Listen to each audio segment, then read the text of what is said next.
Hi, welcome back to Garden on the Moors. Today we're out on the moorland looking back at some of the cool wildflowers we found this summer. Enjoy!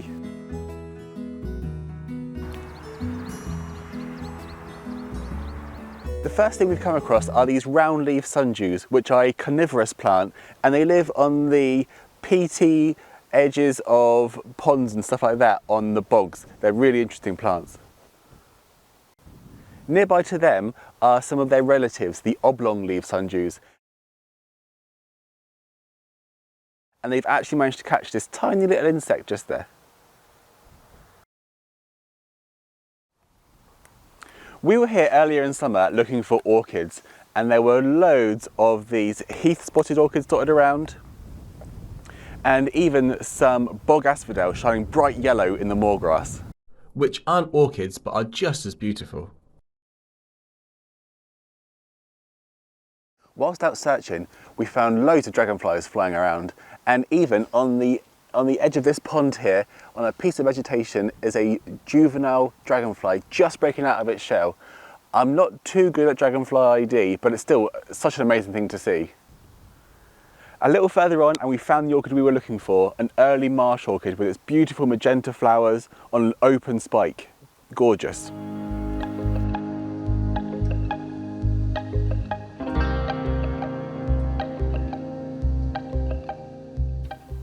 And just down the road, we found some of its close relatives, the slightly more common southern marsh orchid, which you can see, rather than having all of its dots on its bottom lip enclosed, they're much more open on that petal.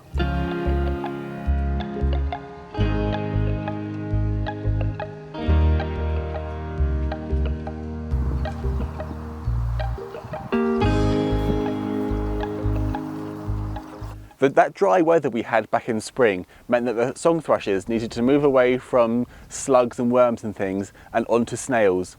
And what they'll do is they'll use a thrush anvil just like this one to smash the snails against it and break them open to get that juicy meat on the inside.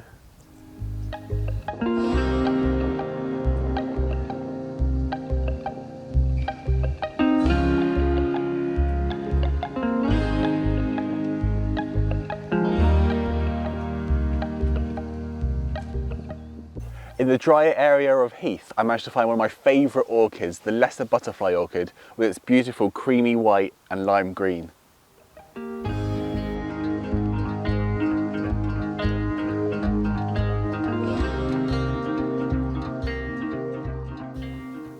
Speaking of green, these battling butterflies were actually green hair streaks, and when it rests, you can see the green of the underside of its wing just there on this, I think it's some sort of willow.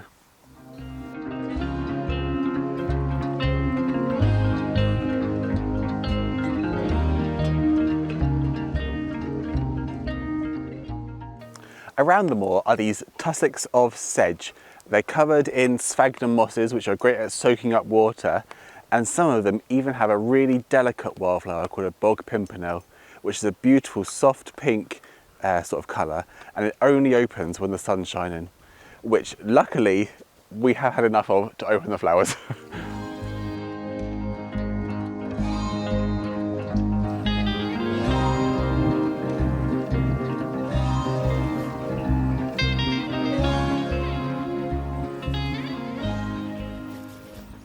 We come here most days for the past few years now, and this year is quite an unusual year in that there's no cows grazing in the summer. That's meant that the grasses and the flowers all around have managed to grow up, which they never normally would. It's normally quite closely cropped. But there's been one special surprise. You may have already spotted it. It's this tiny little orchid next to me, one of my absolute favourites, the lesser butterfly orchid. It's one of those really pale, creamy yellowy white flowers, night scented to attract the nighttime flying moths. And it's absolutely beautiful. It loves the heathlands, especially those drier areas, and it's just fantastic really. It's such a surprise, so I'm not sure when the last time this orchid has been spotted, if it's ever been spotted here. So I'm waiting to hear back from the county recorder, and I'll see if I can give you an update as soon as I find out.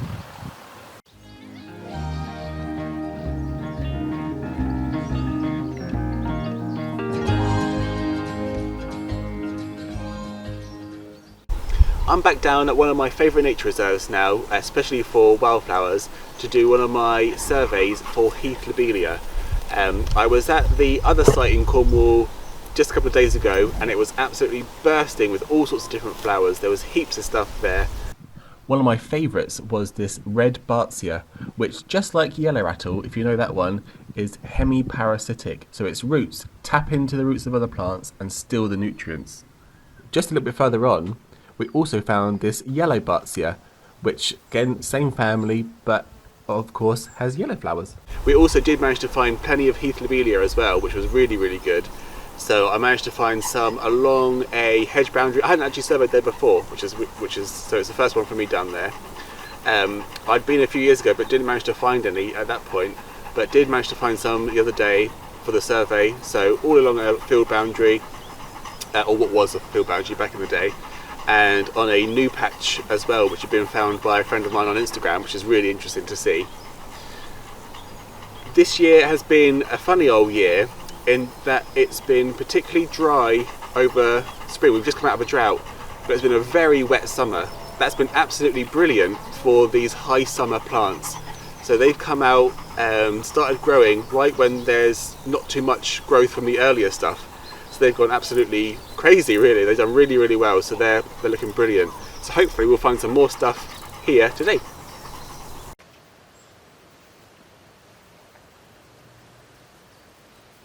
As well as a huge diversity of plants, we also found loads of amazing insects. Like this fabulous silver-washed fritillary feeding on these knapweed flowers. And here, at this site, we just had a tiger moth. I was trying to chase it down so I could get a video of it, but I couldn't find it. So maybe we'll find it again, who knows. And as well as the insects and things like that, there's some lovely birds. There's actually a yellowhammer singing in the background, so hopefully that's getting picked up on the mic, because they're a really lovely bird, really bright little canary yellow bird. They're wonderful.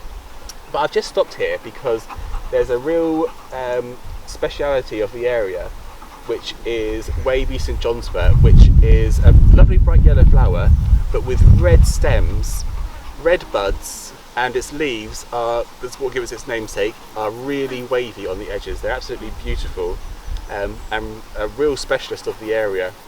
Just behind, I think I've also got Sneezewort, which is similar to like yarrow, but the flowers are bigger. So I'll get a close up of those for you. There's actually quite a bit over there, so we'll take a closer look at them. The common blues that we saw the other day, they generally will be feeding on the bird's foot trefoil, which there's plenty of here, and that's why there's so many butterflies in these areas. They're actually all around us because there's so much food plants for them. For their caterpillars especially. So it's all well and good having stuff for the adults, but we also need stuff for their youngsters. So it's really great to have this great diversity of plants.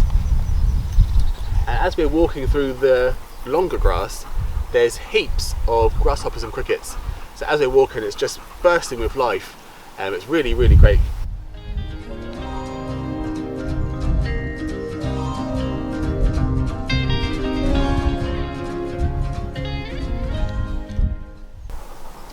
So this plant here is the Sneezewort. So it's quite similar to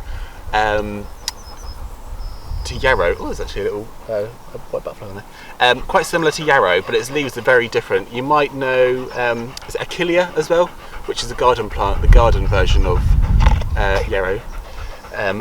It's got a brilliant name though, Sneezewort, but its flowers are much larger and the petals sometimes go back on themselves as well. Just in front, this yellow flower here is a bird's foot trefoil. That is a really, really important plant for lots of insects.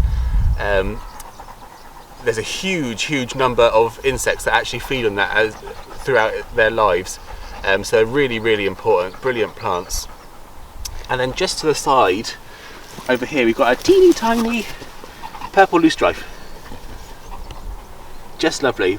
Hopefully we'll find some bigger ones because they can get quite tall, especially, I know this time last year we had some really big purple loosestrifes here, so really great. And they've got this lovely Wavy St John's Wort behind it. So that's what I mean by a really, really great diversity. There's so much stuff here. All of these plants that are attracting all these insects are attracting predators of the insects. So up high, you probably can't see them, but you might be able to hear them. we've got loads of mainly house martins actually, which are really great to see. We don't get too many breeding in Cornwall. There's one or two spots, so near us there's a big colony, but all over this whole area they're sort of moving around following the insects. There's been quite a lot of flying ant days, so I don't know if they're feeding on them, but they're swirling around with the barn swallows, all calling together and floating around and circling the trees and stuff, getting these insects. Absolutely fantastic.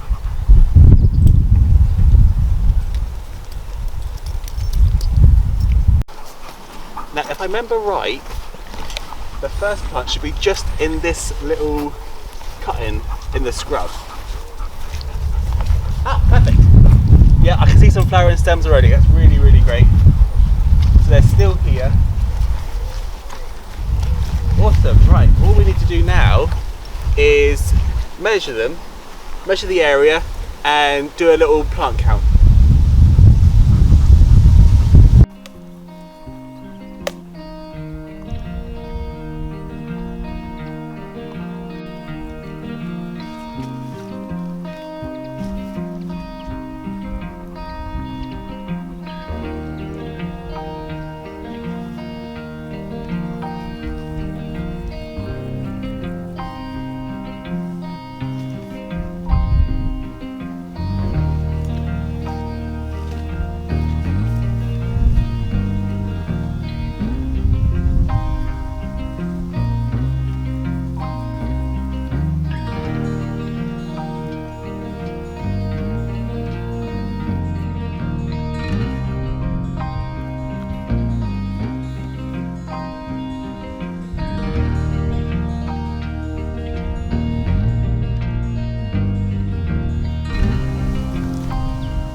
This spot here is absolutely brilliant for them. So we've got some recent, not too recent, but some scrub clearance that's been going on, and the area is grazed by ponies, so that we get a nice mix of height and habitats, which is really, really great. What can happen with Heath Lobelia is they can get really easily scrubbed out, so it's only a small rosette base. And Brandon found this plant here, which is right in the depths of the undergrowth here, under this bramble and birch and grass and stuff, which is really good for wildlife, but that's why we need to have some management just to keep on top of it, so we've got a nice mix. What would happen eventually is that this whole area would scrub up, and then we would just end up with birch and willow, which is obviously brilliant for some species, but having this nice mix of some open areas, some grown up areas, some scrubby and tree areas means that we're fitting this, we've got a nice bill for lots of different species, like the Heath Lobelia and all of these butterflies and things like that, as well as, birch is brilliant for moths. Willow is another brilliant plant for insects, especially when they're growing up as little caterpillars. Loads of caterpillars eat willow, so it's really great that we've got this lovely mosaic of habitats. It's absolutely brilliant. So yeah, the pony's doing a really grand job here of just giving us this nice mix of open ground for the seeds to get into and set into, and the little tussocks that the Heath Lobelia loves growing in. You can see, although it looks like a sea of purple moorgrass, actually we've got these spires coming up of the purple loosestrife, which look absolutely fantastic. There's also some royal fern poking through, and some meadowsweet as well, the little white cloud flower. Beautiful, lovely mix of species here. This is very interesting. There's been some slight clearance here, which you can see they've cleared the scrub, and we've got some new pioneer species coming through, like the hemp agrimony, different brambles, that sort of thing. But also, there's this little patch of Heath Lobelia which has popped up, which definitely wasn't here last year when we were surveying. So that's brilliant. So the work they're doing here is actually really helping the species, which is fantastic. So we've just got to now record these, get the coordinates, and then we can feed that back and show some really positive news. Well, this is a fantastic spot of Heath Lobelia. You can see we've got loads and loads of different plants all in here, mixed in with this gorgeous Dorset Heath. You've got a really nice mix of the pink and that dark lilac-y purple. Absolutely beautiful. Just to the side, we've got some bog myrtle. We have got a few things for us to bear in mind. So there is a willow in front of me here, which will obviously grow up and shade out the plants. And we have this tree here, which is an alder, which loves wet ground, just like this. But that will grow very big and is very thirsty. So again, another thing to be mindful of. But it's just a brilliant mix and a lovely carpet of Heath Lobelia. It looks absolutely fantastic with the other different species around it.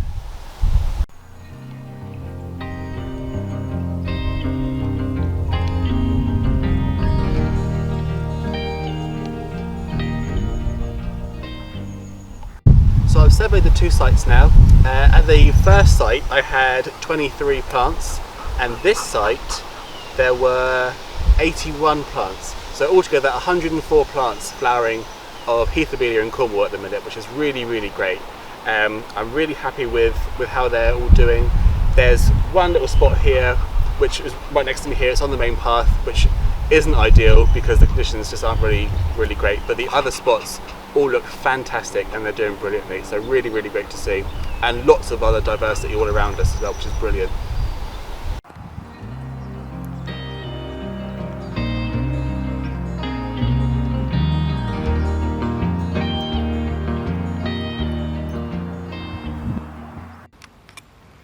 Now, we quite often find on our walks Wavy St John's wort. This is a very close relative and much more common. This is square-stalked St John's wort. So it still has the reddish stems to it.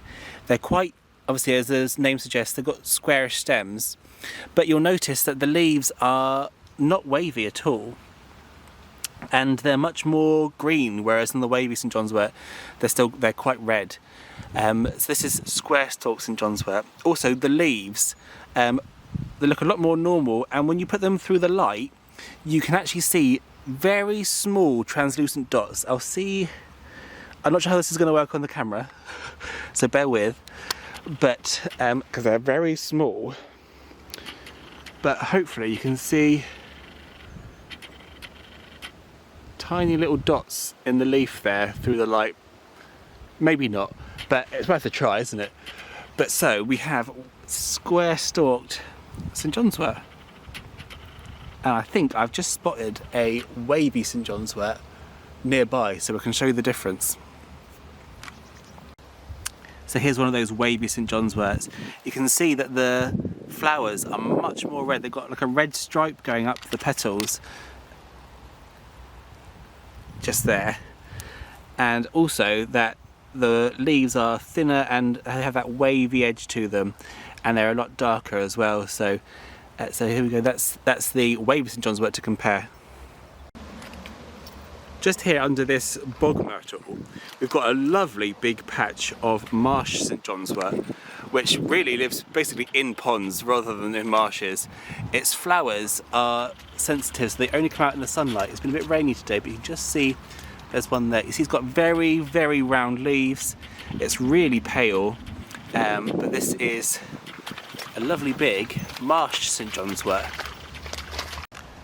Now here's a flowering square-stalked St John's wort. So you can see that the flower is quite small actually. It's quite a pale yellow, and it doesn't have any red tinge to it. The buds are still slightly red, but nowhere near so much as on the Wavy St John's wort. So this shows us this is square-stalked St John's wort. So really good mix of plants. Away from the moors, on the cliffs, we also found a St John's wort that I've never seen before, which was trailing St John's wort. It's absolutely tiny, really close to the ground, basically a bit like an alpine plant that you'd have in the garden. Really small, with just 4 yellow petals shining bright against the sort of the rock and the scree and the other sort of alpine coastal plants that we have. A little further down the way was a river which has slowed right down into basically ponds. It's blocked up a long time ago, and it's now formed these ponds of really slow moving water. Within them are these beautiful pure white firework like flowers, little pom-poms going up the stems. This is unbranched burreed. It's the first time I've seen it in flower actually. I've seen the plants before, but never it actually in flower like this. And they're absolutely beautiful, shining bright in that sort of dark, dingy mud kind of area. There we are. I hope you enjoyed the video. If you did, please give a big like and subscribe for more, and I'll see you again next time. Cheers.